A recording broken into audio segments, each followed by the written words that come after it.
Hi everyone, Kate here, and this week we have a short little article from the 1931 book, The Cream of Beauty.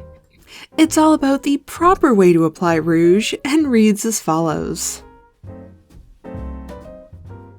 Wring out 2 towels, one with very hot water and one with very cold water. Apply the hot one to the face, and then, whilst your face is hot, rapidly cool it with the other one. This will cause a rush of blood to your cheeks, and it is just where the flush shows that the rouge should be applied if a perfectly natural looking result is desired. The shade of rouge selected should be one which matches the color of the glow. The experiment, therefore, should be carried out in a good light, with a supply of different shades of rouge at hand, from which the right one may be selected. If the rouge is intended for daytime use, the selection should be made in strong sunshine.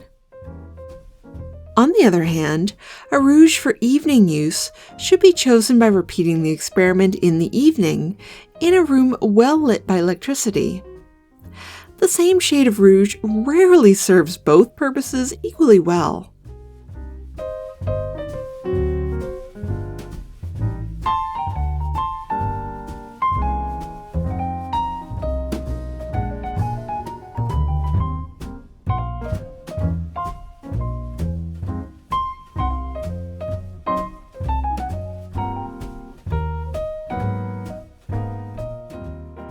A touch of rouge on the lobes of the ears and on the point of the chin sometimes adds charm to the appearance.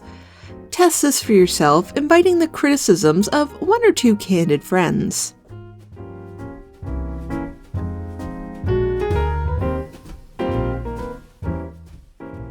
Above all, remember to always use rouge sparingly. A face which is obviously rouged is never attractive. And that's the end of the article. It's definitely in line with other similar articles from the time, as makeup was really intended to enhance your natural beauty and not be seen. I personally don't mind a more heavily rouged look, but it would not have been considered appropriate in the 1930s. Well, that's it for this week. As always, thank you for watching, and I will see you guys next time. Bye!